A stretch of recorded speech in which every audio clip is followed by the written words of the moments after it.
வணக்கம்.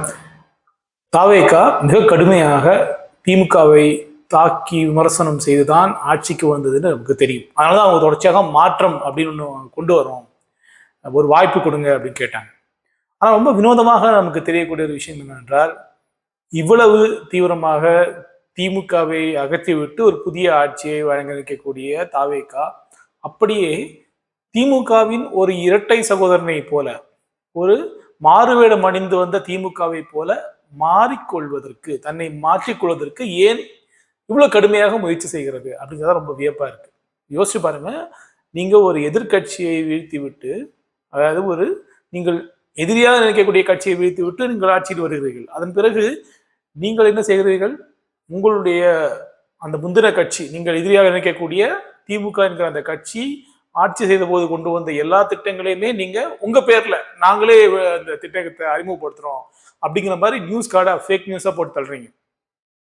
கிட்டத்தட்ட அதே கொள்கைகளை நீங்க முன்வைக்கிறீங்க. எந்த வித்தியாசமும் கிடையாது. விஜய் கட்சி ஆரம்பித்த போது கூட சில விஷயங்கள் நமக்கு ஏதோ ஒரு கலவையான கட்சின்னு கூட தோணுச்சு. ஆனா அவர் ஆட்சிக்கு வந்ததுக்கு அப்புறம் அப்படியே திமுகவுடைய ஆட்சி தான். திமுகவுடைய அதே கொள்கைகளை தான் இவங்க தொடர்ந்து முன்வைக்கிறாங்க. அடுத்ததாக அவங்க என்ன பண்றாங்க அப்படின்னா, இவங்க திமுக ஆட்சியில் இருந்த திட்டங்களை அப்படியே தொடர்றாங்க. ஆனா நாங்க புதுசா ஆணை போடுறோம் அப்படின்னு ஒரு பொய் சொல்றாங்க. கடைசியா ரொம்ப வினோதமான விஷயம் என்ன அப்படின்னா, அவங்க திமுகவுடைய கூட்டணி கட்சியினரை சுவீகரித்துக் கொண்டு தம் வசம் வைத்துக் கொள்கிறார்கள். தொடர்ச்சியாக அவங்க என்ன சொல்றாங்க, நாங்கள் மதசார்பற்ற ஒரு ஆட்சியை கொடுக்கிறோம், நாங்கள் தமிழர்களுடைய நலனை பாதுகாக்கிறோம், நாங்கள் மாநில சுயாட்சியை நாங்கள் ஆதரிக்கிறோம். இப்படியான எல்லா விஷயங்கள்லையும் நீங்க பாத்தீங்கன்னா மிகப்பெரிய அளவில் திமுகவை போல செய்யக்கூடிய ஒரு போக்கு தாவேக்காவிடம் இருக்கிறது. இதை இரண்டு விதமாக புரிந்து கொள்ளலாம்னு நினைக்கிறேன். ஒன்று, தாவேக்கா என்கிற கட்சியின் அடியாளத்துக்குள் மிகப்பெரிய ஒரு பதட்டம் இருக்கிறது. அது என்ன பதட்டம் நான் நினைக்கிறேன்னா, தான் யார் என்கிற ஒரு அடையாள குழப்பம் அந்த கட்சிக்குள் இருக்கிறது. ஆகையால் அவர்கள் மிகப்பெரிய அளவில் தாம் யாரை வீழ்த்து விட்டு ஆட்சிக்குள் வந்தோமோ அவர்களை போல செய்து அவர்களை விட மேம்பட்டவர்களை நம்மை காட்டிக்கொள்ள வேண்டும் என்கிற ஒரு விருப்பம் அவர்களுக்கு இருக்கிறது.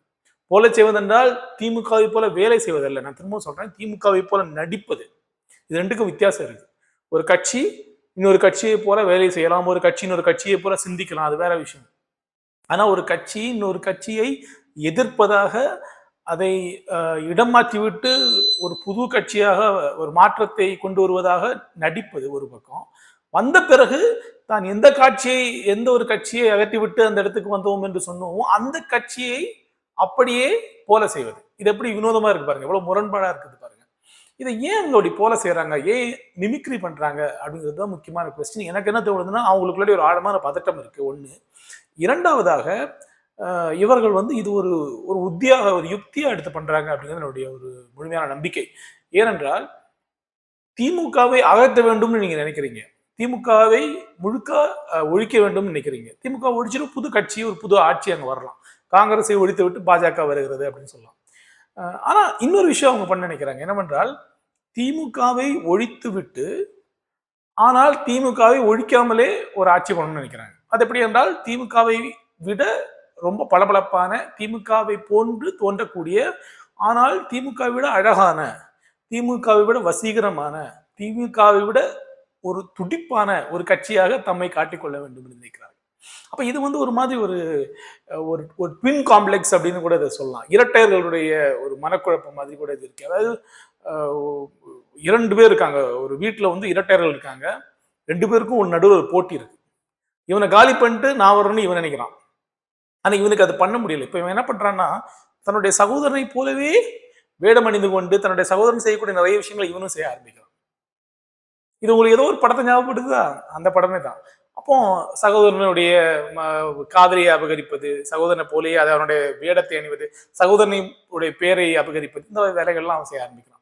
இது ஒரு டீப்பான ஒரு காம்ப்ளெக்ஸ், ஒரு தாழ்மான பான்மையிலேருந்து இது வரலாம் ஒண்ணு. இன்னொன்னு, அரசியல் ரீதியாக நீங்க பாத்தீங்கன்னா இது ஒரு பெரிய யுக்தி இதுக்குள்ளாடி இருக்கு. என்னவென்றால், நீங்கள் மக்கள் மனதிலிருந்து ஒரு கட்சியை அகற்றுகிறீர்கள், ஆனால் அந்த கட்சி சில நல்ல விஷயங்கள் செஞ்சிருக்கு. இப்ப அந்த கட்சியுடைய நல்ல விஷயங்களை நீங்க பழி சொல்லி தான் நீங்க அந்த இடத்துக்கு வரீங்க. அப்ப இந்த கட்சி செஞ்ச நல்ல விஷயங்களை தொடர்ந்து பழி சொல்லி கொண்டே இருப்பது. முதல் உரையிலிருந்தே விஜய் தொடர்ந்து திமுக தன்னுடைய எதிரி கட்சி, திமுக ஒரு மோசமான கட்சி அப்படிங்கிறத அவர் கண்டினியூ பேசிக்கிட்டே இருக்காரு. இதை பண்ணிக்கிட்டே அந்த கட்சியுடைய பல்வேறு நல்ல சங்கதிகளை தங்களுடையதாக மாற்றிக்கொள்வது. ஒன்று எதிர்ப்பது, இன்னொன்று அபகரிப்பது. அது தன்னுடையது என்று காட்டிக்கொள்வது. அப்ப இவங்க என்ன செய்யறாங்க நினைக்கிறாங்க அப்படின்னா, திமுகவுடைய பல நல்ல விஷயங்கள் தங்களுடையவை அப்படின்னு சொல்லி விரும்புறாங்க. இது ரொம்ப எளிமையா புரிஞ்சுக்கிறதுனா, உங்களோட வீட்டுக்குள்ள ஒருத்தங்க அத்துமீறி நுழைஞ்சு அது தன்னுடைய வீடுன்னு சொல்லிக்கிற மாதிரி. இந்த மாதிரியான ஒரு மிமிக்ரி பண்றது, ஒரு நகலாக இருப்பது, தொடர்ந்து இன்னொருவருடைய நகலாக ஒருவர் இருப்பதும், அவருடைய இடத்தையும் அவருடைய ஆளுமையும் பெயரையும் ஆக்கிரமித்து அப்படியே அதை வந்து கைப்பற்றுவதும் என்பது ஒரு ஆபத்தான அரசியல் நான் நினைக்கிறேன். அதனுடைய நெறி தவறிய அரசியல் என்பதால் மட்டுமே அல்ல. அதை தாண்டி அதுக்கு உள்ளாடி ஒரு உண்மையான ஒரு ஆட்சியோ ஒரு கட்சியோ இல்லை என்பதுதான் அங்க ஒரு மிகப்பெரிய பிரச்சனையா இருக்கு. ஏனென்றால் நீங்கள் ஒரு கட்சியை போல செய்து ஒரு கட்சியை வந்து அப்படி இமிட்டேட் பண்ணி ஒரு கட்சியுடைய பல்வேறு நல்ல விஷயங்கள் உங்களுடையதுன்னு நீங்க சொல்லிட்டு நீங்க ஆட்சி பண்ணலாம். ஓகேவா? அதை வந்து கோ ஆப்டிங்னு சொல்லுவாங்க ஆங்கிலத்தில். உதாரணமா பாஜக காங்கிரஸ் உடைய சில விஷயங்களை தங்களுடையதா எடுத்துக்கும். காங்கிரஸ் வந்து இடதுசாரிகளுடைய சில விஷயங்களை தங்களுடையதா எடுத்துக்கும். இது வந்து கோ ஆப்டிங் பண்றது. அப்படியே இன்னொருத்தவங்களுடைய சில நல்ல விஷயங்களை தங்களுடையதா எடுத்துக்கிட்டு அந்த ஆதரவு வாக்குகளையும் அந்த ஒரு ஒரு ஒரு பெயரை நட்பெயரையும் தன்னுடையதாக மாற்றிக்கொள்வது. இது ஓகே. இது பல கட்சிகள் பண்ணுவாங்க. ஆனா இது அப்படி கிடையாது. அப்படியே எடுத்துக்கிறது இல்லை. அப்படியே தன்வசம் இருப்பதாக பாவனை செய்வது. இதுக்கும் அதுக்கும் வித்தியாசம் இருக்கு. நீங்க ஒரு திட்டத்தை நீங்க அப்படியே கண்டினியூ பண்றீங்க. ஜெயலலிதாவோட திட்டத்தை ஸ்டாலின் கண்டினியூ பண்ணிக்கிட்டு அதை பின்பற்றி விட்டு அதற்கு ஒரு புது பேர் கொடுத்தா கூட நீங்க ஒன்றும் பிரச்சனை இல்லை. நீங்க ஏதோ அதை ஃபாலோ பண்றீங்கன்னு அர்த்தம். ஆனா இது அப்படி கூட கிடையாது. அதை நீங்க பின்பற்றுவதும் இல்லை, அதை நீங்க வந்து எடுத்துக்கிறதும் இல்லை. நீங்க அதை பின்பற்றுவதும் இல்லை, அதை நீங்கள் நடைமுறைப்படுத்துவதும் இல்லை, அதை தொடர்வதும் இல்லை. அது நீங்க உங்களுடையது அப்படின்னு ஒரு நடிப்பை நீங்க போடுறீங்க. அது என்ன பண்றீங்கன்னா, நீங்க ஒரு ரீல் ரெடி பண்றீங்க, ஒரு நியூஸ் கார்டு ரெடி பண்ணி அது எங்களுடையது அப்படின்னு ஒரு பாவனையை செய்றீங்க. நீங்க எதுவுமே செய்யறது இல்லை. இது ரொம்ப ரொம்ப ஆபத்தான விஷயம்னு அதனாலதான் நான் சொல்றேன். இந்த மாதிரியான ஒரு மோசமான ஆட்சி தான் தமிழ்நாட்டில் நடந்துட்டு இருக்கு. இந்த ஆட்சி ஒரு திருட்டு ஆட்சியாக அதனால தான் இருக்கு. ஏன் அது ஒரு திருட்டு ஆட்சின்னு நான் சொல்றேன்னா, நான் அந்த விஷயத்துக்குள்ள வரல. அது அப்புறமா என்னைக்கா ஒரு நாள் ஆதாரங்கள் வரும்போது சொல்லுவோம். இது இன்னொருவருடைய சாதனைகளை திருடி தன்னுடையதாக நடிக்கக்கூடிய ஒரு கட்சி. அது ரொம்ப வினோதமா இருக்கு. எனக்கு இப்படியான செயல்பாடுகளை நான் பொதுவாக விலங்குகளிடம் தான் அதிகமா பார்த்திருக்கேன். உதாரணமா ஒரு பறவையுடைய கூட்டுக்குள் போய் உட்கார்ந்து கொண்டு அங்க வந்து அதை தன்னுடையதா மாற்றிக்கொள்வது, அங்க போய் தன்னுடைய முட்டையை போடுறது, இந்த மாதிரி விஷயங்கள்லாம் விலங்குகள் தான் பொதுவா செய்யும். மனிதர்களும் செய்வார்கள், குற்றவாளிகள் செய்வார்கள். ஆனா அரசியல் இதெல்லாம் நான் ரொம்ப வினோதமாக இப்போதான் முதல்ல பார்க்கிறேன். இன்னைக்கு விசிகாவும் அப்புறம் ஐஎம்எல்லாம் அவங்களோட சேரும்போது கிட்டத்தட்ட இது அப்படியான ஒரு மதசார்பற்ற கட்சிங்கிற ஒரு பாவனையை அவங்க செய்யறாங்க. அப்ப கூட பாருங்க, எந்த விதத்திலையுமே அவர்கள் மதசார்பற்ற செயல்பாடுகளுக்குள் இருக்கவே மாட்டாங்க. அந்த அரசியலை செய்யவே மாட்டாங்க, அதை பேசவே மாட்டாங்க. முழுக்க முழுக்க இப்படி ஒரு ஒரு ரீல் போடுறது, ஒரு நியூஸ் கார்டு, அந்த ஒரு விஷயம் மட்டும்தான் அவங்க பண்ணிக்கிட்டு இருப்பாங்க. இந்த இந்த மாதிரியான ஒரு ஆட்சியை வழங்கக்கூடிய இந்த ஒரு கட்சி என்பது ஒரு மூன்றாவதாக இவர்களுக்கு ஒரு நோக்கம் இருக்கிறது. அதையும் நான் இங்கே சொல்லிக்கிறேன். என்னவென்றால் திமுகவை அகற்றுவது, திமுகவை அகற்றிவிட்டு திமுகவாக தன்னை பாவிப்பது. சாதாரண திமுக இல்லை, நான் வந்து 2.0 10 டைம்ஸ் பெட்டரான ஒரு திமுக அப்படின்னு ஒரு பாவனை செய்யறது. ஆனா இதுவுமே வேலை செய்யாம அப்படியே பண்றது. அடுத்ததாக திமுக தன்னை எதிர்க்க கூடாது என்பதற்காக அவங்க இன்னொரு டீமை செட் பண்றாங்க. அந்த டீம் என்ன செய்யறாங்க அப்படின்னா, கடுமையாக இவர்களை தாக்குகிறார்கள். ஒரு சில பேர் மட்டும்தான். நான் திரும்ப சொல்றேன், அந்த அந்த நாடகம் இன்னும் ஆரம்பிக்கல. தமிழ்நாட்டில் அந்த நாடகம் மிக விரைவில் ஆரம்பிக்கும் நான் நம்புறேன். அது என்னவென்றால், திமுகவிடம் இருந்து அந்த எதிர்கட்சி என்கிற இடத்தை கண்டிப்பாக பாஜக எடுத்துக்கொள்ளும். அதை செய்வதற்கான எல்லா வேலைகளும் அவங்க ஆரம்பிச்சிட்டாங்க. அது கண்டிப்பா அவங்க எதிர்காலத்தில் ரொம்ப ஃபோர்ஸ்ஃபுல்லா பண்ணுவாங்க. அவங்க வந்து 5 வருஷம் பண்ண வேணாம்னு நினைக்கிறாங்களே தவிர அது கண்டிப்பா பண்ணுவாங்க. அவங்களுடைய இலக்கு என்பது ஒரு பக்கம் நேர்மறையாக திமுகவை அப்படியே இமிட்டேட் பண்ணி திமுகவுடைய விஷயங்கள்லாம் எடுத்துக்கிறது, அது தன்னுடையதுன்னு பாவனை செய்யறது. இன்னொரு பக்கம் திமுகவுடைய ஒரு எதிர்ப்பரசியலை அதையும் தான் எடுத்துக்கொண்டுவதாக அது ஒரு பாவனை தான். அதையும் வந்து எந்த கட்சியும் அதை பண்ண போறது இல்லை. நான் வந்து எதிர்ப்பரசியல் செய்வதெல்லாம் சட்டமன்றத்துக்குள்ள எதிர்ப்பரசியல் செய்வது, வெளியே போராட்டங்கள் செய்வது, இந்த மாதிரி விஷயங்களையும் வந்து எதிர்கட்சிகள் செய்ய போறதில்லை. ஏன்னா இருக்கிறதே ஒரு சீட்டு, நீங்க அதெல்லாம் செய்ய மாட்டீங்க. ஆனா தான் அப்படியான இடத்தை எடுத்துக்கொள்வதாக ஊடகங்கள் வழியாக மிகப்பெரிய ஒரு பிரச்சாரத்தை அவர்கள் செய்ய போகிறார்கள்.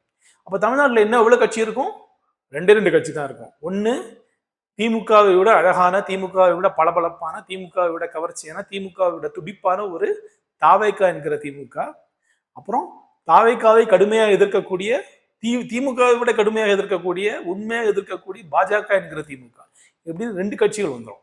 இந்த 2 கட்சிகளுமே வந்து ஒரு பாவனை கட்சிகள், பாவனையான பிம்பங்கள். அப்ப நீங்க என்ன செய்றீங்கன்னா, ஒரு கட்சி ஆட்சிக்கு வருது, அந்த கட்சி முழுக்க முழுக்க பிம்பங்களால் செயல்படக்கூடிய ஒரு கட்சி. அந்த கட்சி இன்னொரு கட்சியாக தன்னை மாற்றிக்கொள்வதாக ஒரு ஒரு பிம்பத்தை, இன்னொரு பிம்பத்தை உருவாக்குது. இப்ப இது ரெண்டுக்குள்ளேயும் அந்த கட்சி இல்லை. மூணாவதாக அந்த எதிர்கட்சியுடைய இடத்தை தான் எடுத்துக்கொண்டதா இன்னொரு பாவனை இன்னொரு கட்சி பண்ண போகுது. இப்ப இந்த மாதிரி 3 பிம்பங்கள் நடுவில் ஒரு மிகப்பெரிய ஒரு முரணான ஒரு போராட்டம் வந்து நடக்க போகுது தமிழ்நாட்டில். இதான் எனக்கு தெரியுது. இப்போ இந்த விளையாட்டு ஆரம்பிச்சாங்க. இதனுடைய முக்கியமான நோக்கம் என்பது ஒட்டுமொத்தமாக மக்களை குழப்பி அவர்களை முழுக்க முழுக்க காட்சி பிம்பங்களுக்குள் சிறை வைத்து அதன் வழியாக அவர்களை எந்த செயலும் மற்றவர்களாக மாற்றுவது, எந்த முகமையும் மற்றவர்களாக மாற்றுவது, எந்த செயல்பாடும் செய்ய முடியாதவர்களாக மாற்றுவது, அவர்களை ஒரு பொம்மைகளாக மாற்றுவது. இதுதான் வந்து இவர்களுடைய மிகப்பெரிய நோக்கம். இது வந்து ஒட்டுமொத்தமாக மக்களாட்சி என்கிற அமைப்பையே குழி தோண்டி புதைப்பது தான் இவர்களுடைய இலக்கு. அது எனக்கு ரொம்ப தெளிவா தெரியுது. இதுதான் எனக்கு ரொம்ப வருத்தமா இருக்கு. திமுக வீழ்த்தப்படுவது, அதிமுக வீழ்த்தப்படுவது, இன்னொரு புது கட்சி ஆட்சிக்கு வருவது ஒரு பிரச்சனையே அல்ல. அது மக்களாட்சியில் இயல்பாக நடக்கக்கூடிய விஷயங்கள். அதை பத்தி எனக்கு கவலை இல்லை. ஆனால் இதன் வழியாக அவர்கள் அடிப்படையில் அடைய நினைக்கக்கூடிய ஒரு இலக்கு என்பது மக்களாட்சியை குழி தோண்டி புதைத்து முழுமையான ஒரு ஒரு நவ பாசிச ஆட்சியை உள்ளே கொண்டு வருவது அவங்களுடைய இலக்கா இருக்கு. இது மிக மிக மோசமான விளைவுகளை தமிழ்நாட்டில் ஏற்படுத்த நினைக்கிறேன். நம்முடைய பண்பாட்டிலும் நம்முடைய நடைமுறை வாழ்க்கையிலும் ஒட்டுமொத்தமாக இந்த மாநிலத்துடைய வளர்ச்சியிலும் மிகப்பெரிய ஒரு எதிர்மறையான தாக்கத்தை ஏற்படுத்தும் என்று எனக்கு ஒரு மிகப்பெரிய ஒரு பயமும் ஒரு கவலையும் இருக்கிறது. ஒரு முழுமையான ஒரு மனநல விடுதியாக இந்த ஒரு மாநிலம் மாறுவதற்கான வாய்ப்புகள் பிரகாசமாக உள்ளன. அது நடக்கக்கூடாதுன்னு நான் விரும்புகிறேன். ஆனால் இப்போதைக்கு இந்த ஒரு மிமிக்ரி பண்ணக்கூடிய இந்த ஒரு ஆட்சியை அம்பலப்படுத்தி விமர்சனம் செய்ய வேண்டிய ஒரு அவசியம் எல்லோருக்குமே இருக்கிறது. ஆகையால் இதை குறித்து விரிவாக பேசுங்கள், பலரும் விவாதியுங்கள். மிக மிக முக்கியமான ஒரு பிரச்சனையாக இது நிச்சயமாக இருக்கிறது. நான் இதை பற்றி இன்னும் விரிவாக இன்னொரு காணொலியில பேசுறேன்.